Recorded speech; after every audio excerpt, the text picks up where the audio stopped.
What's going on, Miami fans? Brian Smith going to do a little rundown on the Miami remaining board, some of the concerns I have, and some of the reasons for them, as well as some of the things that are kind of going well, too. Got to mix it in a little bit. But first off, number one, the visits are kind of over, so there's going to be a lot of news. Let's get that out of the way.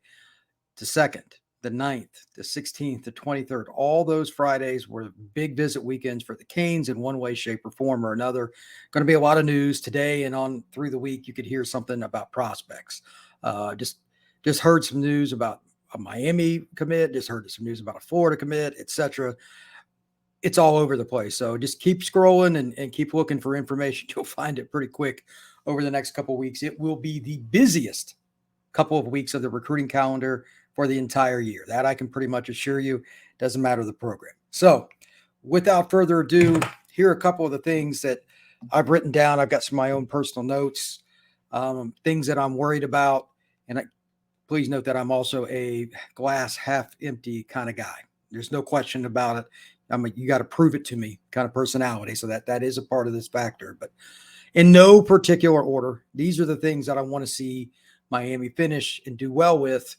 But I think not only are the majority of these concerning, I also think that just by the stroke of luck, some of these situations may not play out early, which doesn't give Miami time to quote unquote recover if they miss on a key prospect. That's unfortunate. There's zero the Miami Hurricanes coaching staff can do about that, but it's just part of recruiting, man. Um, Over 20 years ago, a buddy of mine just kept saying, that's recruiting. And it's kind of stuck in my head because there's no explanation. It just happens, good and bad. We are dealing with teenagers. So keep that in mind too. Number one on my board, if they don't get Jeremiah Smith, and I will be shocked if they do, who's the 6'2 and a half, 6'3 or taller receiver that the Miami Hurricanes are going to sign? I don't see one. They need somebody to replace Colbie Smith when he leaves. I personally believe that he'll have a great year working with Van Dyke and head to the NFL after this season. I talked to him after the Miami spring game. Great kid, by the way. He's the kind of guy you want representing your family, your university, whatever. He's a good dude. He is locked in. That's great news for the short term, but locked in at 6'5", 215 and can run means the NFL is very interesting. He's at least 6'4". He's a big dude. No body fat, all that. So he's gone. But Miami doesn't have that replacement in this recruiting class. And I know like Isaiah Horton's a guy that I'm kind of looking at down the road. He's a kid that was, a freshman or whatever last year. He might be that guy, but you always have to look at it worst case scenario, which fits my personality. What if he doesn't work out? Who's the next guy that's a true boundary alpha dog? I could take the ball off your head guy. That's a checkbox. Again, you have to prove it to me. That's just my personality. Miami doesn't have somebody beyond Young, so I'm concerned. Number two, we're looking at a situation where everybody has, let's be honest, really been concerned about Miami's depth, especially bigger guys at D tackle. Not just D tackles, but the truly massive space-eating, gobble-up tackles, guys in the run game, because they got murdered last year at the end of the year defending the run. I wrote about that earlier today on All Hurricanes. 4 out of the last 6 teams they went up against ran for 200 or more yards, including Pittsburgh averaging 7+ yards a carry. Freaking Pittsburgh. Okay, this is the Pittsburgh team that didn't have the star quarterback. He was already with the, ironically, same building, but the Pittsburgh Steelers. So you can't have that happen. Miami collapsed.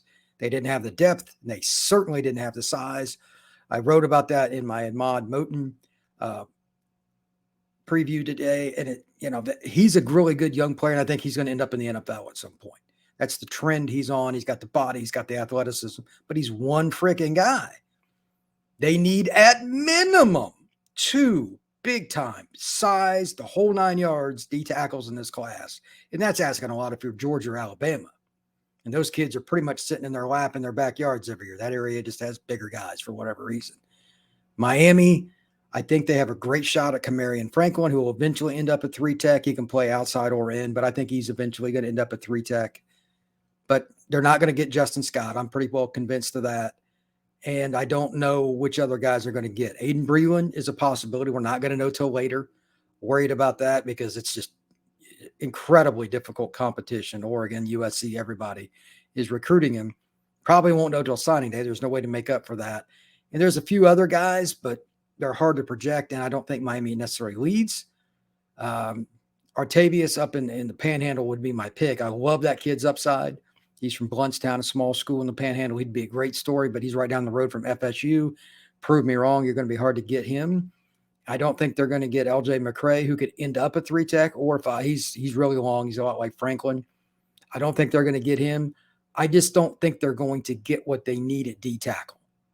And that would be devastating. Prove me wrong is my theme here, but I'm not hearing the right things about Scott Breland. I have no idea. That's just honest truth. And I don't know where else they're going to get somebody if they don't get Franklin. I'm really concerned about D tackle recruiting. This one's a little bit different, and it's just because of personal preference. This is probably an add-on and me being too picky. After the O-line class that Miami had last year, they're in pretty good shape. Not debating that. But if you want to win big and do so consistently, especially what I would like to call the top 8 level, meaning the schools that truly have a shot to make the playoffs, say November 1st each year, if you look at the teams that are usually ranked in the top 8, what do they do really well almost every single year in recruiting? Consistency with O-line. Miami just needs to finish. I haven't seen it yet, but it's hard because, I know they're going after some guys super hard. After the class they had last year, they're probably running into some depth chart issues because kids don't want to wait. I get it. Somehow they need to get at least 2 guys that are really good with another one maybe has some upside. But again, Miami's class last year was just phenomenal along the offensive line. And I know I'm being picky, but I'm a picky guy. It is what it is. I want to see them get at least 3 like that every year. I know that's probably not realistic. Maybe I'm not realistic. So be it. I think Miami needs to get at least 2 guys that are upper echelon offensive linemen in this class at a bottom end level. If they take 3 in that, that top 300, 400 level nationally that have upside, Alex Mirabal is a hell of an offensive line coach. They'll be fine, but I need to see it. So that's my other concern. And the final one is the weirdest one, and I've beat myself to death trying to figure this one out, and I honestly don't have an answer. What's Miami going to do as it relates to a second quarterback? They have Judd Anderson, but they wanted 2 last year, and of course, the whole fiasco with a certain quarterback who shall not be named right now because his father and that whole stupid collective crap at the University of Florida. I think that Miami would be good to take 2, but you can't just hand out a second scholarship. It's got to be a really good player that is a little more polished than Anderson. It's got to be somebody that can come in and play if you absolutely needed to. Remember, Tyler probably going to leave after this year. I know a lot of people that listen to this podcast don't necessarily like him. He has tremendous upside, has the arm strength and the size and all that the NFL wants. He's probably going to leave after this year. Is Miami really where it needs to be at quarterback right now? Beyond him? No. Why? Because you don't have a clue, because nobody else has barely even played. Brown, we don't know. Williams hasn't even played in a real game yet. That's it. So that leads to the following question. Do you take a second prep quarterback? Do you take a JUCO quarterback? That's not out of the question. Or do you take a portal quarterback or none of those? I don't know. I know they would probably take some different guys. There's been talk about Colin Hurley. I don't see that, but you never know.